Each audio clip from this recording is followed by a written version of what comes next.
So ಇಲ್ಲಿ ನೀವೆಲ್ಲರೂ ಜ್ಞಾಪಕ ಇಟ್ಕೋಬೇಕಾದ್ರು ಮೇಷರಾಶಿಯಲ್ಲಿ ಇರ್ತಕ್ಕಂಥ ಅಶ್ವಿನಿ ಭರಣಿ ಕೃತಿಕಾ ನಕ್ಷತ್ರದವರು 3 ಜನ ಅಗ್ನಿ ಅಪಘಾತಗಳು, ಎಲೆಕ್ಟ್ರಿಕ್ ಸ್ಟವ್ಗಳ ಜ್ಞಾಪಕಗಳು, ಗ್ಯಾಸ್ ಹುಷಾರು, ಟೆರರಿಸ್ಟ್ಗಳಂದರೆ ನಿಮ್ಮ ಮನೇಲಿ ಯಾರಾದರೂ ಬಾಂಬ್ಗಳು ಹುಷಾರು, ಬೆಂಕಿ ಅಪಘಾತಗಳು, ಎಲೆಕ್ಟ್ರಿಕ್ ಶಾಕ್ಗಳು, ಅಥವಾ ಯಾವುದಾದ್ರೂ ಬೋರ್ವೆಲ್ನಲ್ಲಿ ಶಾರ್ಟ್ ಸರ್ಕ್ಯೂಟ್ ಆಗ್ತಕ್ಕಂಥದ್ದು, ನೀರಿನಲ್ಲಿ ನೀವು ಕಾಲಿಟ್ಟರೆ ಮಳೆ ಜಾಗದಲ್ಲಿ ಶಾಕ್ ಹೊಡಿತಕ್ಕಂಥದ್ದು, ಮನೇಲಿ ಏನಾದರೂ ಇಸ್ತ್ರಿ ಪೆಟ್ಟಿಗೆ ಇಟ್ಬಿಟ್ಟು ಬಂದರೆ ಹುಷಾರಾಗಿರ್ತದ್ದು, ಗ್ಯಾಸ್ ಆನ್ ಮಾಡಿಬಿಟ್ಟಿದ್ರೆ ಏನಾದರೂ ಆಗಿರ್ತಕ್ಕಂಥದ್ದು, ಇದೆಲ್ಲನೂ ಬೆಂಕಿ ಅಪಘಾತಗಳಿಗೆ, ಎಲೆಕ್ಟ್ರಿಕಲ್ ಫೀಲ್ಡ್ಗೆ ಗಂಡಿಗಾಗಲಿ ಹೆಣ್ಣಿಗಾಗಲಿ ಯಾರ್ಯಾರು ಇದ್ದೀರಾ ಇವರಿಗೆಲ್ಲರಿಗೂ ಜಾಗ್ರತೆಯಾಗಿ ಹುಷಾರಾಗಿರ್ತಕ್ಕಂಥದ್ದು ಇಂಪಾರ್ಟೆಂಟು. ಅದಾದ ಮೇಲೆ ನಿಮ್ಮಲ್ಲಿ ಇರ್ತಕ್ಕಂಥ ಬುಧಗ್ರಹದಲ್ಲಿರ್ತಕ್ಕಂಥವ್ನು ಯಾರು ಅಂದರೆ ಬುಧಗ್ರಹದಲ್ಲಿ ಇರ್ತಕ್ಕಂಥವ್ನು ಜ್ಞಾಪಕ ಇಟ್ಕೊಳ್ಳಿ. ಯಾರ್ಯಾರು ಮಕರ ರಾಶಿಯಲ್ಲಿ ಇರ್ತಕ್ಕಂಥವ್ರು ಇದ್ದೀರಾ ಮತ್ತು ಕುಂಭರಾಶಿಯಲ್ಲಿ ಇದ್ದೀರಾ, ಕುಂಭರಾಶಿ ಮಕರ ರಾಶಿಯಲ್ಲಿ ಯಾರ್ಯಾರು ಇರ್ತೀರಾ, ಶ್ರವಣ ನಕ್ಷತ್ರ, ಧನಿಷ್ಠ ನಕ್ಷತ್ರ, ಉತ್ತರಾಭಾದ್ರ ನಕ್ಷತ್ರ, ಪೂರ್ವಭಾದ್ರ ನಕ್ಷತ್ರ, ಇವರೆಲ್ಲರೂ ಈ 4 ಜನನೂ ನೀವು ಜ್ಞಾಪಕ ಇಟ್ಕೊಳ್ಳಿ. ಹೊಟ್ಟೆ ಬಗ್ಗೆ ಜ್ಞಾಪಕ ಇಟ್ಕೋಬೇಕು. ಏನಕ್ಕೆ ಜ್ಞಾಪಕ ಇಟ್ಕೋಬೇಕು, ಅಲ್ಲಿಗೆ ಕೇತು ಬರ್ತಾನೆ, ರಾಹು ನೋಡ್ತಾನೆ, ರೋಗಕಾರಕ. ಹೊರಗಡೆ ತಿಂಡಿಗಳನ್ನ ಹುಷಾರಾಗಿ ನೋಡ್ಕೋಬೇಕು ರಮ್ಯ. ಇನ್ಫೆಕ್ಷನ್ಸ್ ಅಂತ ಕರಿತೀವಿ. ಮನೋಕಾರಕಸ್ಯ ಬುದ್ಧಿ, ಮನೋರೋಗ ಬರುತ್ತೆ, ಅಪವಾದ ಅಪಕೀರ್ತಿಗಳು ಬರುತ್ತೆ. ಸೊ ಕುಜನ್ ಜೊತೆ ಈ ಸಲ ಮಂತ್ರಿನೇ ಕುಜ ಆಗಿರೋದ್ರಿಂದ ಶನಿ ನೋಡ್ತಾನೆ, ಇಬ್ಬರ ಜೊತೆನೂ ಬರೋದ್ರಿಂದ ನೀವೆಲ್ಲ ಸ್ಟೇಷನ್ಗಳಿಗೆ ಹೋಗೋದು ಗ್ಯಾರಂಟಿ. ಸ್ಟೇಷನ್ಗೆ ಹೆಂಗೆ ಹೋಗ್ತೀರಾ, ಹಳೆ ಅಪವಾದ ಬರ್ಬೋದು, ಅಥವಾ ಯಾರನ್ನೋ ಸೈನ್ ಹಾಕೋದು. ಸ್ಟೇಷನ್ಗೆ ಒಳ್ಳೆ ರೀತಿಲಿ ಹೋಗ್ಬೋದು, ನನಗೊಂದು ಸೈನ್ ಹಾಕ್ಕೊಟ್ಬಿಡ್ಬೇಕು ನೀವು ಒಂದು ಸಾಕ್ಷಿಗೆ ಅಂತ. ಸರಿ ಆಯಿತು, ಪಾಸ್ಪೋರ್ಟ್ ಬರ್ಬೋದು, ಪಾಸ್ಪೋರ್ಟಿಗೆ ಸೈನ್ ಹಾಕ್ಸ್ಕೊಳಕ್ಕೆ ಹೋಗಿರ್ಬೋದು, ಅಡ್ರೆಸ್ ಪ್ರೂಫ್ಗೋಸ್ಕರ ಹೋಗಿರ್ಬೋದು, ಫ್ರೆಂಡ್ ಇನ್ಸ್ಪೆಕ್ಟ್ರೇ ಇರ್ಬೋದು, ಹೋಗ್ಬೋದು. ಒಟ್ಟಲ್ಲಿ ಸ್ಟೇಷನ್ಗೆ ಹೋಗೋದು ನಿಮ್ಮನ್ನು ತಪ್ಸೋಕ್ಕೆ ಸಾಧ್ಯವೇ ಇಲ್ಲ. ಯಾರ್ಯಾರನ್ನ ಅಶ್ವಿನಿ ಭರಣಿ ಕೃತಿಕಾ ನಕ್ಷತ್ರ ಅಂತ ಹೆಂಗಿದೆ ಹಾಗೆ ಯಾರು ಧನುರಾಶಿ ಆದಮೇಲೆ ಮಕರ ರಾಶಿ ಮತ್ತು ಕುಂಭರಾಶಿ ಇದ್ದೀರಾ ನೀವೆಲ್ಲ ಬುಧನಿಗೆ ಸಂಬಂಧಪಟ್ಟಿರ್ತಕ್ಕಂಥದ್ದು ಹೊಟ್ಟೆಗೆ ನೋಡ್ಕೋಬೇಕು.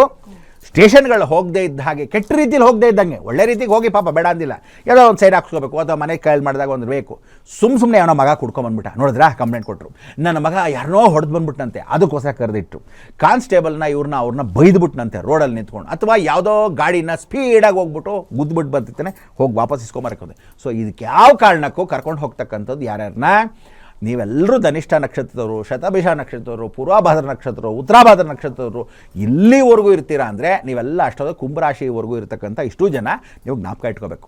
ಸೊ ದಯವಿಟ್ಟು ಹೊಟ್ಟೆ ಅಂದರೆ ಟೈಮಿಗೆ ತಿನ್ನಬೇಕು, ಫುಡ್ಡನ್ನು ಚೆನ್ನಾಗಿ ತಿನ್ನಬೇಕು, ನೀರಿನಿಂದ ಇನ್ಫೆಕ್ಷನ್ ಆಗದೆ ಇರೋದು ತಿಂದೇ ಇರತಕ್ಕಂಥ ವ್ಯವಸ್ಥೆ ಮಾಡ್ಕೋಬೇಕು, ವಾಸ್ಟಿವ್ ಮಾಡ್ಕೋಬೇಕು. ಇದು ಇರೋದ್ರ ಜೊತೆಗೆ ನೀವುಗಳು ಯಾರ್ಯಾರು ವಿಶೇಷವಾಗಿರ್ತಕ್ಕಂಥ ವೃಶ್ಚಿಕ ರಾಶಿಯವರು ಇದ್ದೀರಾ. ಈಗ ವೃಶ್ಚಿಕ ರಾಶಿಗೆ ಬರೋಣ.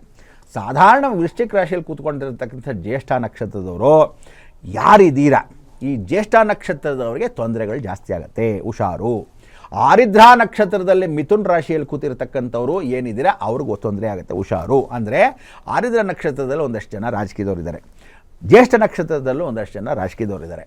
ಸೊ ಯಾರ್ಯಾರು ಇಲ್ಲಿ ವೃಶ್ಚಿಕ ರಾಶಿಗೂ ಮಿಥುನ್ ರಾಶಿಯಾಗಿದ್ದಾರೆ, ರಾಜಕೀಯದಲ್ಲಿ ಇರ್ತಕ್ಕಂಥವ್ರು, ಅವ್ರು ಪುಡಾರಿ ಆಗಿರ್ಬೋದು, ಪೊಸಿಷನ್ಲಿರ್ಬೋದು, ಅಥವಾ ಹೊರಗಡೆ ಇರ್ಬೋದು, ದಯವಿಟ್ಟು ನಿಮ್ಮಗಳಿಗೆ ಇರ್ತಕ್ಕಂಥ ವಿಚಾರಗಳು ಮನೇಲಿ ಗಲಾಟೆ ಕಲಹ, ಪಾರ್ಟಿಯಲ್ಲಿ ಕಲಹಗಳು, ಆರೋಗ್ಯ ಪರಿಸ್ಥಿತಿಯಲ್ಲಿ ಹಿಂದೆ ಮುಂದೆ ಓಡಾಡಬೇಕಾದ್ರೆ ಜಾಗ್ರತೆ, ರಾತ್ರಿ ಪ್ರಯಾಣ ನಿಷೇಧ, ಯಾವ ಕಾಲಕ್ಕೂ ಆಕ್ಸಿಡೆಂಟ್ಸ್ ಆಗ್ತಕ್ಕಂಥದ್ದು ವಿಶೇಷ.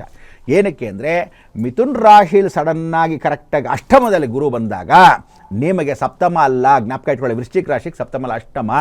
ಸೊ ಕ್ಲಾಶು, ಆಕ್ಸಿಡೆಂಟು, ರೋಡ್ ಅಪಘಾತಗಳು, ಜಾಗ್ರತೆ. ಮನೆಯಿಂದ ಹೋಗ್ಬೇಕಾದ್ರೆ ಎಡುವುದು, ಕಂಬಿ ಮೇಲೆ ಬೀಳೋದು, ಮೆಟ್ಲಲ್ಲಿ ಜಾರತ್ತೆ, ಕಂಬಿ ಹಿಡ್ಕೊಂಡು ಇಳಿತೀರಾ, ತಗಲತ್ತೆ ಟೇಬಲ್ಲು, ಟೀಪಾಯ್ ಗ್ಲಾಸು, ಬಾಗಿಲಲ್ಲಿ ಹೋಗ್ತಾ ಇದ್ರೆ ತಲೆ ತಗಲತ್ತೆ, ಹುಷಾರು. ದೇವಸ್ಥಾನದಲ್ಲಿ ಬಗ್ಗಿ ಹೋಗಬೇಕು, ಯಾರ್ದೋ ಮನೆಗೆ ಹೋಗಿರ್ತೀರ ಗೊತ್ತಿಲ್ಲ, ಚೇರೋ ಮಂಚನೋ ಮಲಗಿರ್ತಕ್ಕಂಥದ್ದಲ್ಲಿ ಕಂಬಿ ಇಟ್ಟಿರ್ತಾರೆ ಗೊತ್ತಿಲ್ಲ, ಯಾವುದಾದ್ರೂ ಕನ್ಸ್ಟ್ರಕ್ಷನ್ ಬಿಲ್ಡಿಂಗ್ ಇರೋ ಜಾಗದಲ್ಲಿ ಏನಾದರೂ ಹೋದರೆ ಏನಾದರೂ ಬೀಳತ್ತೆ, ಹುಷಾರು. ಕಾರ್ ಇಟ್ಟಿರ್ತೀರಾ, ಕಾರ್ನ ಬಾಗಿಲು ತೆಗಿಗೆ ಹೋದರೆ ಪಕ್ಕದ ಕಾರ್ನ ಏನಾದರೂ ತೆಗಲ್ಸ್ತೀರಾ, ಅವ್ರ ಹತ್ರ ಬೈಸ್ಕೊತೀರಾ. ಸೊ ಇಂಥದ್ದೆಲ್ಲ ಗಲಾಟೆ ಘರ್ಷಣೆಗಳು ಈ ಎರಡೂ ವಿಶೇಷವಾಗಿರ್ತಕ್ಕಂಥ ಜ್ಯೇಷ್ಠ ನಕ್ಷತ್ರಗೂ ಆರಿದ್ರ ನಕ್ಷತ್ರಗೂ ನಡೀತಕ್ಕಂಥದ್ದು. ಆರೋಗ್ಯ ಪರಿಸ್ಥಿತಿಯಲ್ಲೂ ಬಹಳ ಇಂಪಾರ್ಟೆಂಟಾಗಿ ನೋಡ್ಕೋಬೇಕು. ಸೊ 24 ನಕ್ಷತ್ರದಲ್ಲಿ 28ನೇ ನಕ್ಷತ್ರ ಯಾವುದು ಗನಿಷ್ಠ ಜ್ಞಾಪಕ ಇಟ್ಕೋಬೇಕು. ನಾವುಗಳು ಯಾವತ್ತೂ ಧನಿಷ್ಠ ಮತ್ತು ಶತಭಿಷ ಮಧ್ಯದಲ್ಲಿ ಬರ್ತಕ್ಕಂಥದ್ದು ವಿಶೇಷವಾಗಿರ್ತಕ್ಕಂಥ ನಕ್ಷತ್ರ. ಅದನ್ನು ಅಭಿಜಿನ್ ನಕ್ಷತ್ರ ಅಂತ, ಗಂಡು ನಕ್ಷತ್ರ ಅಂತ ಕರಿತೀವಿ. ಸೊ ಈ ಅಭಿಜಿನ್ ನಕ್ಷತ್ರದ ಸಮಯ ಬಂದಾಗ ದಯವಿಟ್ಟು ಎಲ್ಲರಿಗೂ ಜನರಲ್ಲಾಗಿ ಇರೋ ಬರೋ ಎಲ್ಲ ನಕ್ಷತ್ರದವ್ರಿಗೂ ಎಲ್ಲ ರಾಶಿಯವ್ರಿಗೂ ಹೇಳ್ತಾ ಇದ್ದೀನಿ, ಫ್ರಮ್ ಫೆಬ್ರವರಿ 14 ಫೆಬ್ರವರಿ 14ನೇ ತಾರೀಕಿಂದ ಹಿಡಿದು 8 ತಿಂಗಳು ಯಾರು ಮದುವೆಗಳು ಮಾಡಬೇಡಿ. ಯಾರಿಗೆ ಮದುವೆ ಫಿಕ್ಸ್ ಆಗೋಗಿದ್ರೆ ನಿಮ್ಮ ಹಣೆ ಬರ, ನಾನೇನು ಮಾಡೋಕ್ಕಾಗಲ್ಲ. ಅಕಸ್ಮಾತ್ ಎಂಗೇಜ್ಮೆಂಟ್ ಆಗೋಗಿದೆ ಸ್ವಾಮಿ, ಒಳ್ಳೆ ಚೌಲ್ಟ್ರಿ ನೋಡ್ಬಿಟ್ಟಿದ್ದೀವಿ ಸ್ವಾಮಿ, ನಿಮ್ಮ ಹಣೆ ಬರ.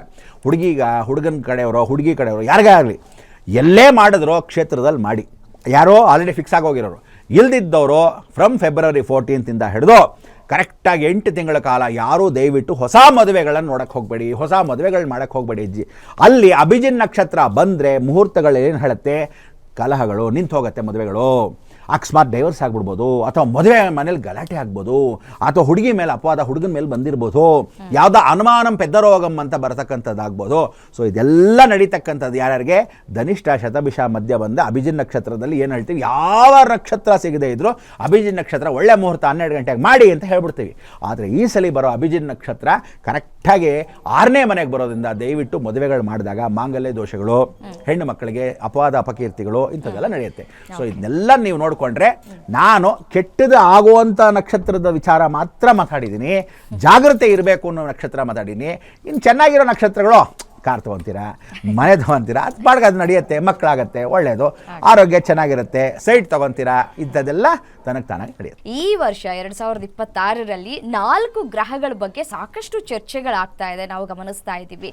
ಈ 4 ಗ್ರಹಗಳು ಎಷ್ಟರ ಮಟ್ಟಿಗೆ ಒಳಿತನ್ನ ಮಾಡುತ್ತೆ ಅನ್ನೋದ್ರ ಬಗ್ಗೆ ತಿಳಿಸ್ಕೊಡ್ತಾ ಹೋಗೋದಾದ್ರೆ, 4 ಗ್ರಹಗಳಲ್ಲಿ ಭಾಳ ಇಂಪಾರ್ಟೆಂಟಾಗಿ ರಾಹುಕೇತುಗಳು ಚೇಂಜ್ ಆಗ್ತಾರೆ, ಗುರು ಚೇಂಜ್ ಆಗ್ತಾನೆ, ಅದಾದ ಮೇಲೆ ಶುಕ್ರನಿಗೆ ಸೂರ್ಯನಿಗೆ ಇರತಕ್ಕಂಥ ಮಿತ್ರತ್ವ ಬಾಂಧವ್ಯ ಇಲ್ಲ. ಸೊ ಸೂರ್ಯ ಆರೋಗ್ಯ ಕೊಡೋನು, ಶುಕ್ರ ಯಶೋಕೀರ್ತಿ ಪದವಿ ಕೊಡೋನು. ಸೊ ಶುಕ್ರ ಏನೋ ಚೆನ್ನಾಗಿರ್ತಾನೆ, ಪರವಾಗಿಲ್ಲ. ಸೂರ್ಯನೂ ಆರೋಗ್ಯ ಕೊಡ್ತಾನೆ ಕೆಲವರಿಗೆ, ಓಕೆ, ಅದು ಪರವಾಗಿಲ್ಲ. ಆದರೆ ಏನು ಹೇಳುತ್ತೆ ಅಂದರೆ, ಗುರು ಜೊತೆ ಶುಕ್ರ ಬಂದಾಗ ಅಥವಾ ಸೂರ್ಯನ ಜೊತೆಗೆ ರಾಹು ಸಂಚಾರ ಮಾಡಿದಾಗ ದಯವಿಟ್ಟು ಹುಷಾರು ಅಂತ ಈ 4 ಗ್ರಹಗಳು ಹೇಳ್ತೀವಿ.